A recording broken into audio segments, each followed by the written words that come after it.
Hello and hi friends, welcome back to KRISHNA'S tutorials. I hope you are doing well. So, Constitution of India Part-1 ki swagatam. I welcome all of you to the Part-1 of Indian Constitution, that is making of the Indian Constitution. So let us get started and look into the topic. So background. So B N Rao అనే communist leader 1934 సంవత్సరంలో constituent assembly భారతీయులు ఏర్పరచుకోవాలి అనే ఒక ప్రతిపాదన తీసుకొని వచ్చాడు. So he's the first person who did that proposal. Constituent assembly ఉండాలి భారతీయులకు అని చెప్పేసి, ఆ కాన్స్టిట్యూయెంట్ అసెంబ్లీ ద్వారా భారతీయులు తమ రాజ్యాంగాన్ని రూపొందించుకోవాలని చెప్పిన మొట్టమొదటి వ్యక్తి బెనగల్ నరసింహారావు. తర్వాత 1935 సంవత్సరంలో ఐఎన్సి ఇండియన్ నేషనల్ కాంగ్రెస్ కూడా సేమ్ ప్రపోజల్ని బ్రిటిష్ ముందు ఉంచింది. So in other sense it is not a proposal, it is a demand in front of British government, right. And in the year 1938 Jawaharlal Nehru on behalf of Indian National Congress ఒక demand తీసుకొని వచ్చారు. That is Indian should frame their own constitution without interference of outside countries, particularly British, right. భారతీయులు తమ రాజ్యాంగాన్ని రూపొందించుకోవాలి, but ఆ రూపొందించుకునే ప్రాసెస్లో అవతలి వ్యక్తుల అంటే out side of the country people ఉంటారు కదా, వాళ్ళ యొక్క ఇంటర్ఫియరెన్స్ ఉండొద్దని చెప్పేసి నెహ్రూ ఒక డిమాండ్ తీసుకొని రావడం జరిగింది. సో 1939 సంవత్సరంలో వరల్డ్ వార్ 2 తెర మీదకి వచ్చింది. సో వరల్డ్ వార్ 2 1939 సెప్టెంబర్ 1న స్టార్ట్ అయింది. అండ్ మీ అందరికీ తెలుసు అది 1945 సంవత్సరంలో ముగిసింది. 1939 to 1945 వరల్డ్ వార్ 2 జరిగింది. And I hope you know when did world war 1 start and end. So world war 1 ఎప్పుడు స్టార్ట్ అయిందండి? 1914 ఈ సంవత్సరంలో స్టార్ట్ అయ్యి 1919లో ఎండ్ అయింది, రైట్. 1918లో ఎండ్ అయింది. సో 1939లో స్టార్ట్ అయిన ఈ వరల్డ్ వార్లో భారతీయుల యొక్క మద్దతు పొందడానికి బ్రిటిష్ ప్రభుత్వం కొన్ని చర్యలు తీసుకుంది. అందులో భాగంగానే ఆగస్ట్ ఆఫర్ అయితే ప్రపోజ్ చేసింది, ఒక ఆఫర్ చేసింది. సో ఈ ఆగస్ట్ ఆఫర్ ఎవరు చేశారు అంటే అప్పటి బ్రిటిష్ వైస్రాయ్ అయినటువంటి లింగ్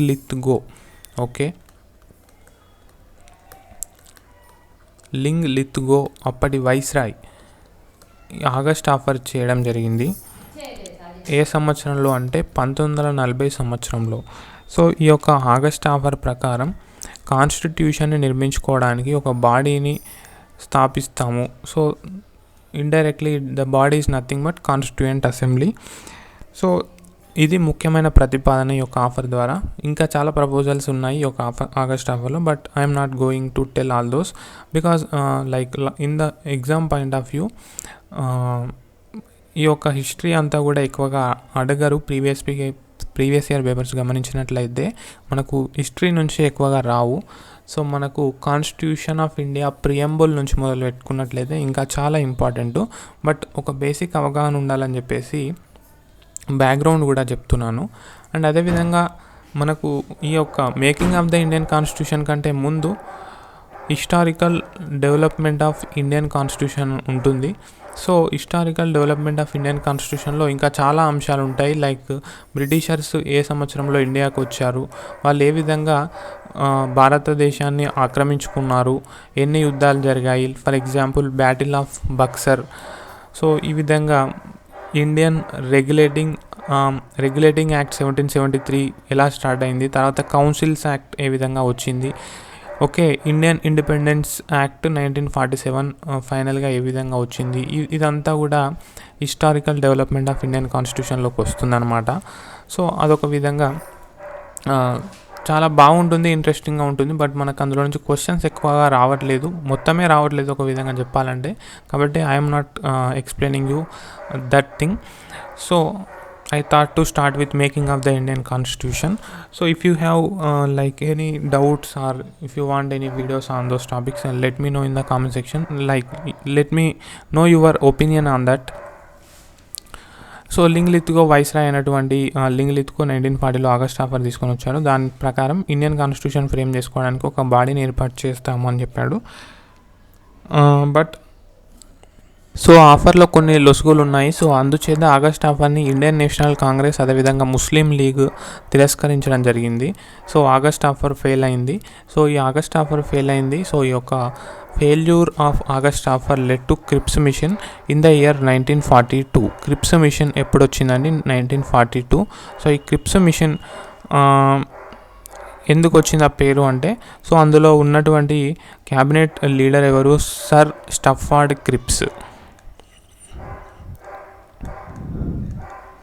సో స్టఫర్డ్ క్రిప్స్ని బ్రిటిష్ ప్రభుత్వం ఇండియాకి పంపించడం జరిగింది. సో ఈ స్టఫర్డ్ క్రిప్స్ కొన్ని ప్రపోజల్స్ అయితే చేయడం జరిగింది. సో ఇండియన్ డొమినియన్ని సెటప్ చేస్తామని చెప్పాడు. అదేవిధంగా constituent assembly to frame Indian constitution, ఆ యొక్క డిమాండ్ను కూడా మేము తీరుస్తామని చెప్పాడు. ఒకవేళ ఏదైనా బ్రిటిష్ ప్రొవిన్స్ కానీ ప్రిన్స్లీ స్టేట్ కానీ ఇండియాలో జాయిన్ అయ్యే ఉద్దేశం లేకపోయినట్లయితే సపరేట్ యూనియన్గా కూడా ఉండొచ్చు అని చెప్పాడు. సో ఇక్కడ పార్టీషన్ ఆఫ్ ఇండియా తెర మీదకి వస్తుంది.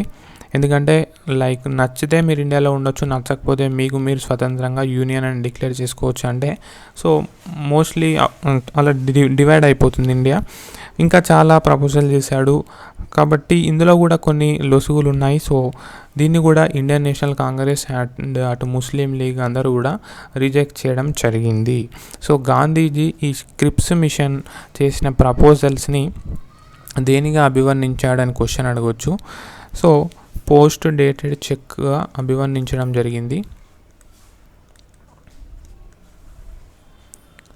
Post dated cheque, right. తర్వాత అప్పటి ప్రైమ్ మినిస్టర్ అయినటువంటి క్లెమెంట్ అట్లీ, అతను లేబర్ పార్టీకి సంబంధించినటువంటి వాడు. Okay, Clement Attlee Labour party నుంచి ఎన్నికైనటువంటి ప్రైమ్ మినిస్టర్.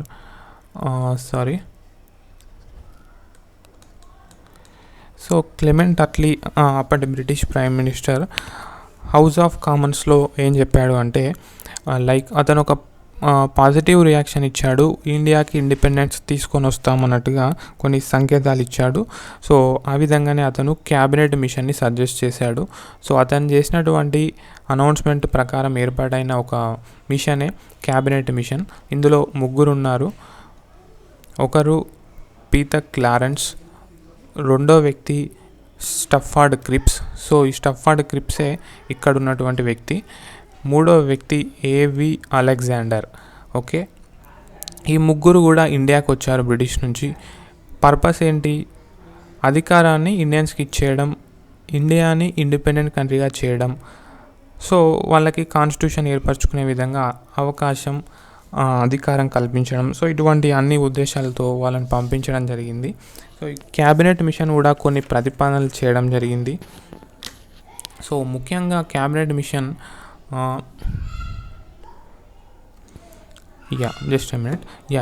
సో ముఖ్యంగా క్యాబినెట్ మిషన్ కాన్స్టిట్యూయెంట్ అసెంబ్లీ ఏర్పాటు చేసుకోండి అని చెప్పింది. లైక్ ఇవన్నీ కూడా క్యాబినెట్ మిషన్ చేసినటువంటి ప్రపోజల్స్ చెప్తున్నాను. నెక్స్ట్ ఇంటరిమ్ గవర్నమెంట్ ఫామ్ చేసుకోండి అని చెప్పింది. తర్వాత పాకిస్తాన్ మాకు సపరేట్ కంట్రీ కావాలని చెప్తుంది. బట్ క్యాబినెట్ మిషన్ పార్టీషన్ అయితే ఉండదు అని చెప్పేసి చెప్తుంది, నో పార్టీషన్. అండ్ తర్వాత సపరేట్ ఎలక్టోరేట్ కూడా ఉండదు అని చెప్పేసి అంటుంది. తర్వాత provincial grouping, so provincial grouping చేస్తామని చెప్పింది. దీని ప్రకారం group A, group B and group సిగా కంట్రీని విభజించడం జరుగుతుంది. సో గ్రూప్ ఏ వచ్చేసి Hindu majority, like Hindu majority states, princely states ఉండడం జరుగుతుంది, ప్రొవిన్సెస్ ఉంటాయి. గ్రూప్ బి అండ్ సి కలిపి Muslim majority states and provinces ఉండడం జరుగుతుంది. సో దీన్ని ఏమంటారు, ఇండియన్ నేషనల్ కాంగ్రెస్ తిరస్కరించింది. ఓకే, బట్ ముస్లిం లీగ్ మాత్రం దీన్ని ఆహ్వానించింది. మొత్తానికి మళ్ళీ ఒకసారి క్యాబినెట్ మిషన్ చర్చించి కొత్త ప్రపోజల్ తీసుకొని వచ్చింది. సో జూన్ 1946లో మళ్ళీ ప్రపోజ్ చేసింది. సో ఈ ప్రపోజల్స్ అన్నీ కూడా మార్చ్ 1946లో చేయడం జరిగింది. సో ఇది మోస్ట్లీ అందరు రిజెక్ట్ చేస్తున్నారు కాబట్టి జూన్ 1946లో మళ్ళీ ప్రపోజ్ చేయడం జరిగింది. సో దీని ప్రకారం ఇండియాని ఏ విధంగా డివైడ్ చేస్తామని చెప్పారంటే, Muslim majority India, Hindu majority India and freedom కల్పించారు. Freedom to join, okay, freedom to join either of the union or stay independent. అంటే ఒక స్టేట్కి హిందూ మెజారిటీ ఇండియాలో జాయిన్ అవ్వాలనుకుంటే ఇక్కడ జాయిన్ అవ్వచ్చు, లేదా ముస్లిం మెజారిటీ ఇండియాలో జాయిన్ అవ్వాలనుకుంటే ఇక్కడ జాయిన్ అవ్వచ్చు, ఏదైనా ఒక దాంట్లో జాయిన్ అవ్వచ్చు. లేదు మేము ఎందులో జాయిన్ కాము, ఇండిపెండెంట్గా ఉన్నామంటే ఇండిపెండెంట్గా ఉండొచ్చు. సో ఇది థర్డ్ పాయింట్. సో ఈ విధంగా ఇండియాని ఈ విధంగా డివైడ్ చేస్తామని చెప్పింది.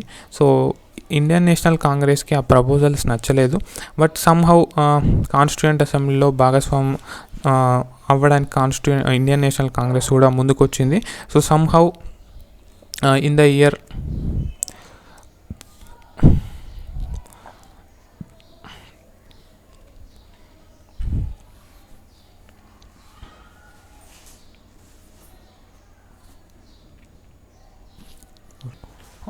Just a minute guys. So మొత్తానికి in the year 1946, okay, in the year 1946 July ఆగస్ట్లో, ఓకే, జూలై ఆగస్ట్లో కాన్స్టిట్యూయెంట్ అసెంబ్లీకి ఎన్నికలు అయితే జరిగాయి. ఓకే, కాన్స్టిట్యూయెంట్ అసెంబ్లీకి ఎలక్షన్ జరిగాయి. సో ఆ కాన్స్టిట్యూయెంట్ అసెంబ్లీకి జరిగిన ఎలక్షన్స్లో ఇండియన్ నేషనల్ కాంగ్రెస్ మెజారిటీ సాధించింది. Okay, right. So July August 1946లో కాన్స్టిట్యూయెంట్ అసెంబ్లీకి ఎన్నికలు జరిగాయి. సో కాన్స్టిట్యూయెంట్ అసెంబ్లీ ఏ మిషన్ని లేదా ఏ బ్రిటిష్ ప్రపోజల్ చేసుకొని ఫామ్ అయింది అంటే cabinet mission 1946. So this the direct question. Okay, constituent assembly based on అన్నారనుకోండి, Cripps mission, cabinet mission, August offer, Indian independence act 1947. So 4 options ఇస్తారు. So constituent assembly formed according to the cabinet mission plan. So cabinet mission plan ప్రకారం constituent assembly establish చేసుకున్నారు ఇండియాలో. దానికి elections July August 1946లో జరిగాయి. So composition of constituent assembly. So constituent అసెంబ్లీలో మొత్తం ఎంతమంది ఉన్నారు, ఏ పార్టీ వాళ్ళు ఎంతమంది ఉన్నారు అనేది రేపటి వీడియోలో చూద్దాం. సో కాన్స్టిట్యూయెంట్ అసెంబ్లీలో మొత్తం ఎన్ని సీట్స్ ఉన్నాయి అనేది కూడా రేపటి వీడియోలో చూద్దాం. సో అది కూడా చాలా ఇంట్రెస్టింగ్గా ఉంటుంది. అండ్ అదేవిధంగా ఫ్రెండ్స్, మీకు ఒక చిన్న question. So the question is who is the first viceroy of India?